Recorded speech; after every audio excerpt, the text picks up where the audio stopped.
Hey everyone, welcome to 5 to 10 in the D. We're at the St. Vincent Sarah Fisher Center, here to speak to our next guest. Stay tuned.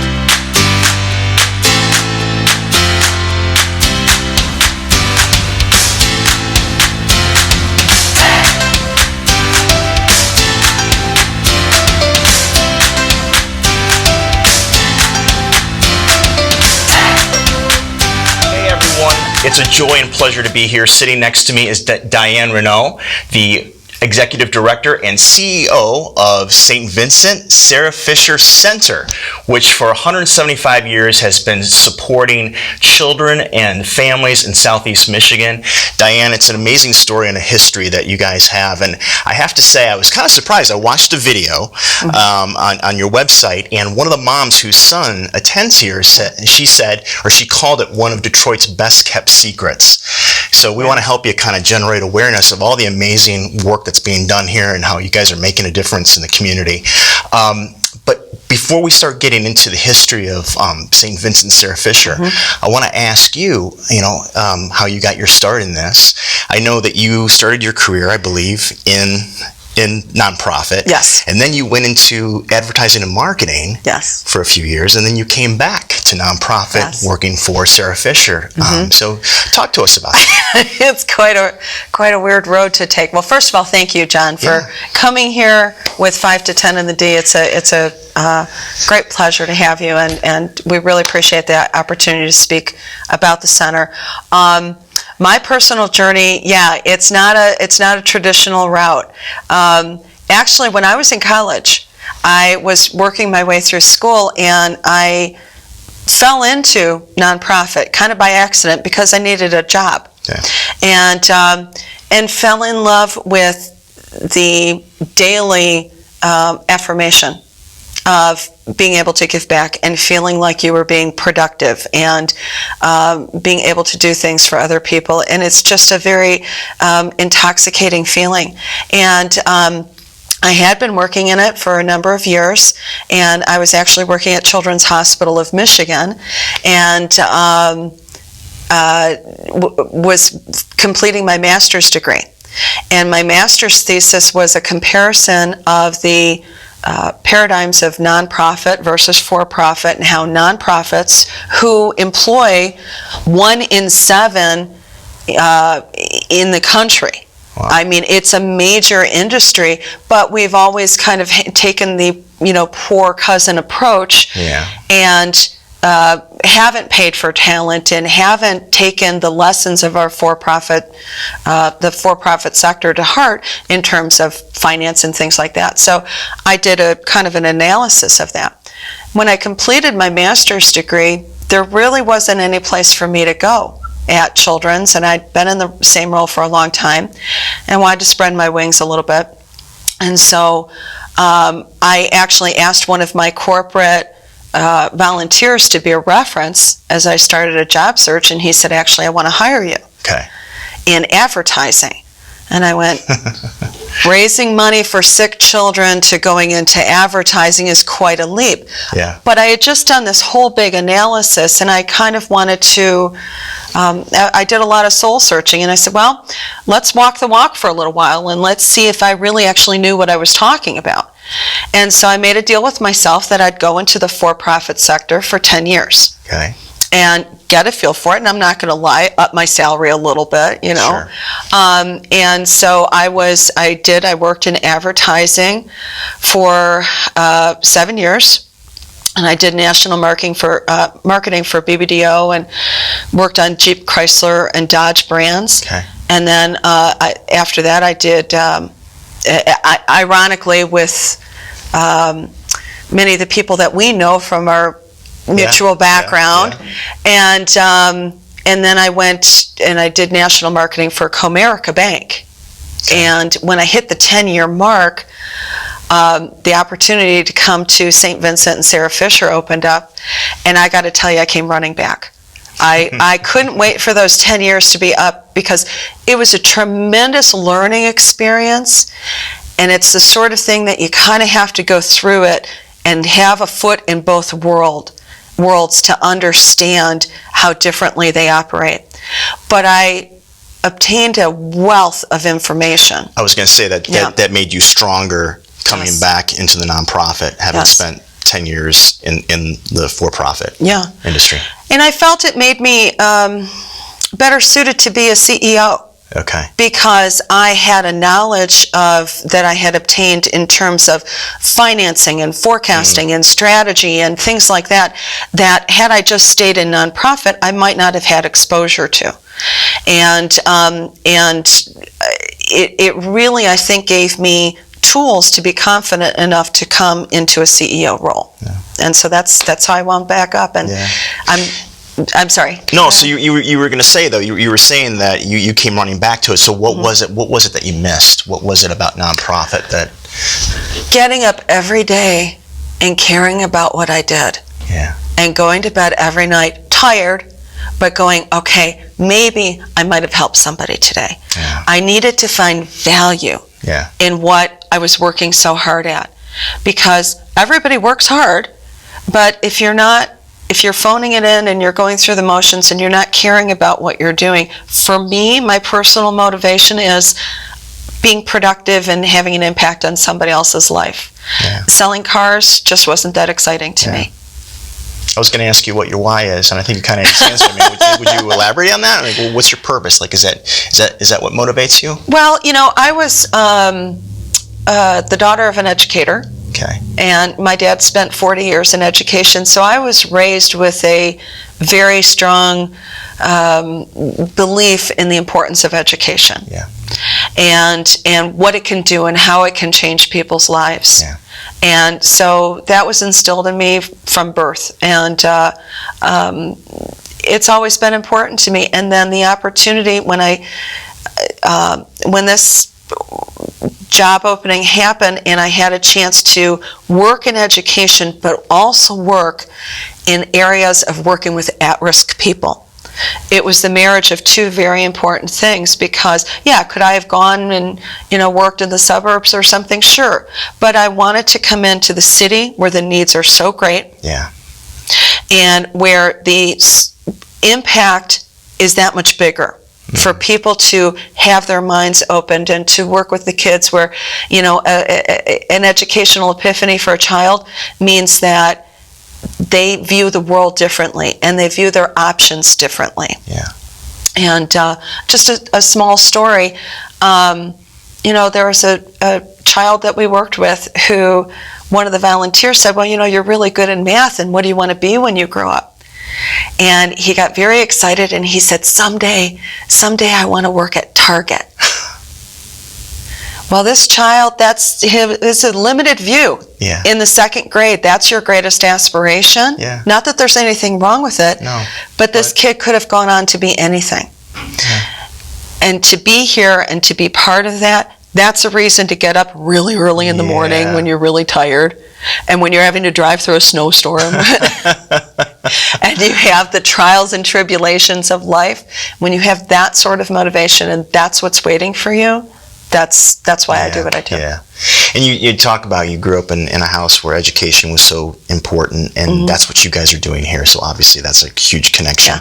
So let's talk about that. 175 years, Sarah Fisher Center has been, or St. Vincent Sarah Fisher Center. Yeah. Talk about that history. I watched the promo reel, and honestly, I didn't know of its existence and the history. So share with the audience, the history of the center and where it started and where you are today. Yeah.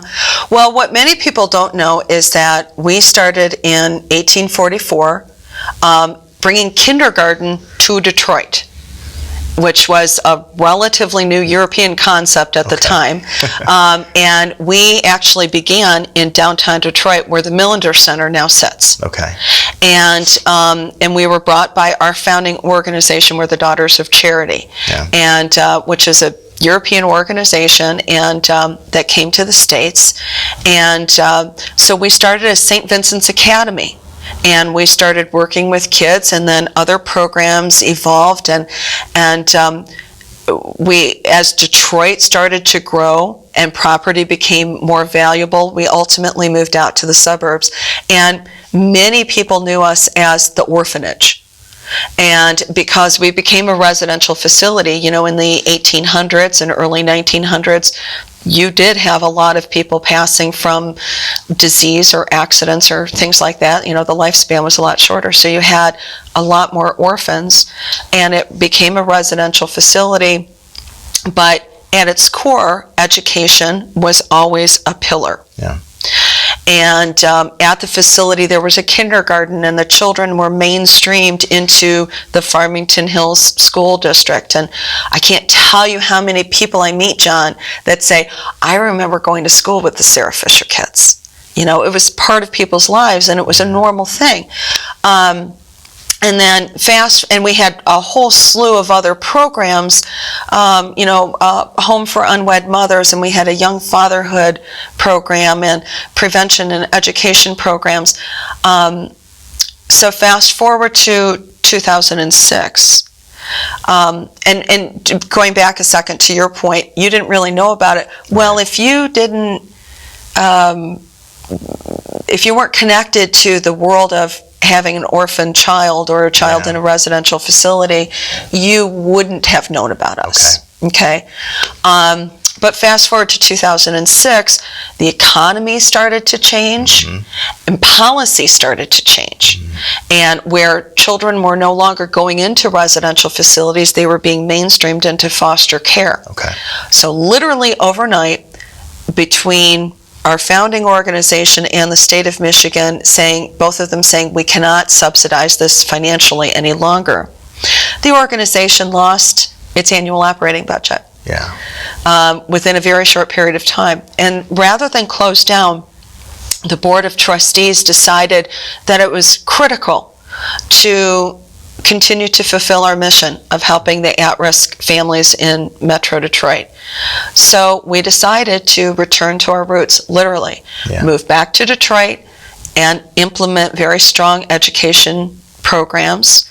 So we do work with at-risk children in grades 1 through 5, providing them with free after school and summer programs.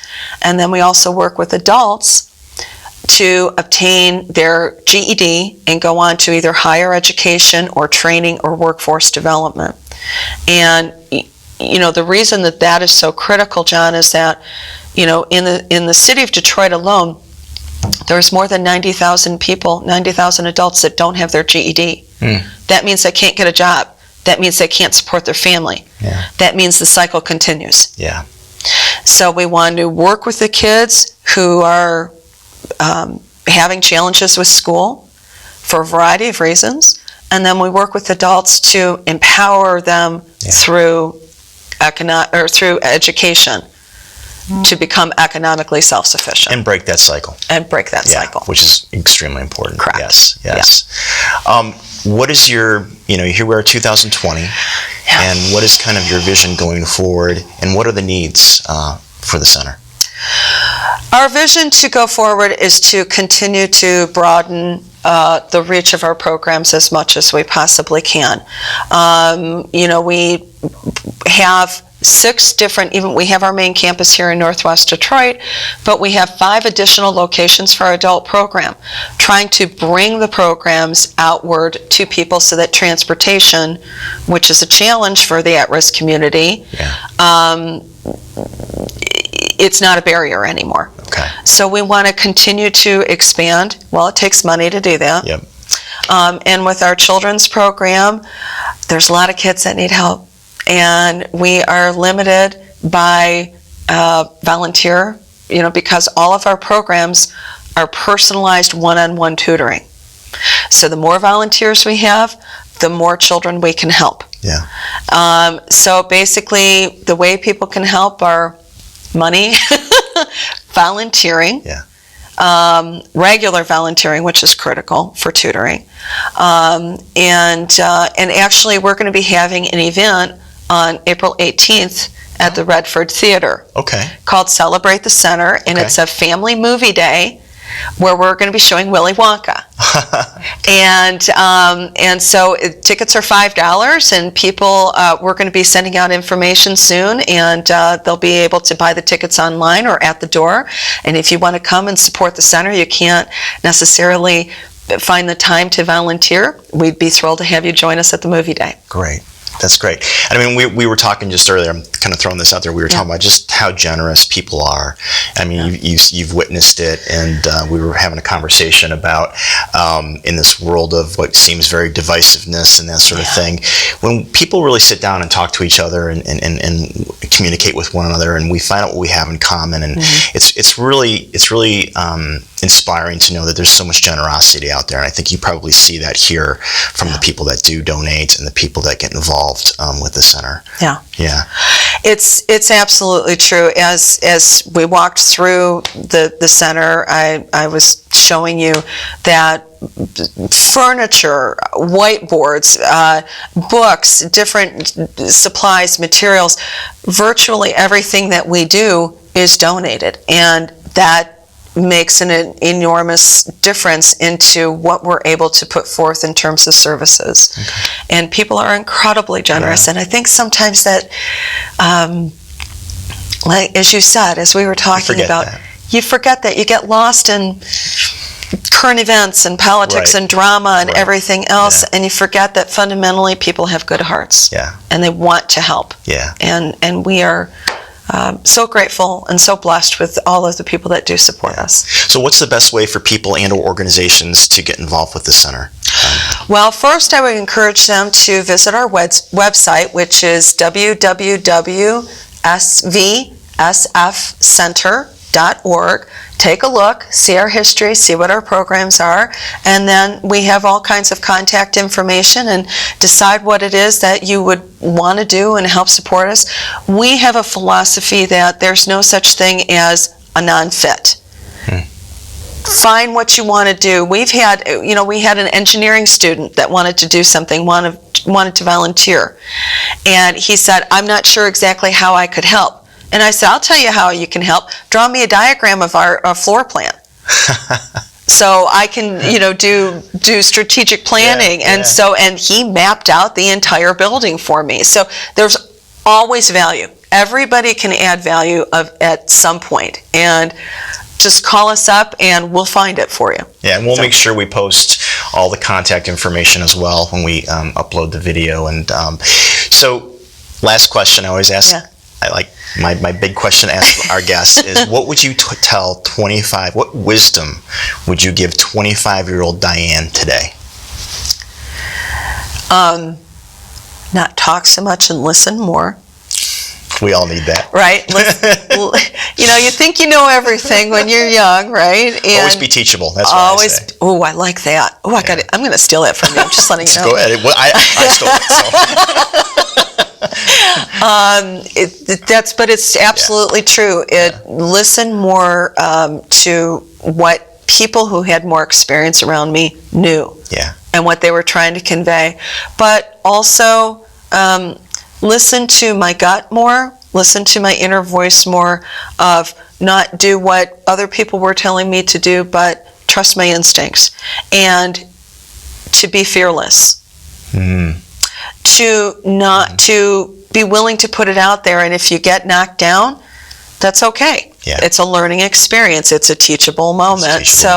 Everything's a teachable moment. So it's just don't be afraid to learn things, and continue to be productive. And don't be afraid to fail. Right. Exactly. That's how we learn things. Exactly right. So Diane, thank you so much for being on 5 to 10 in the D. Thank you. And everyone, again, we'll post information about how you can get involved with St. Vincent Sarah Fisher Center. And thank you for watching 5 to 10 in the D.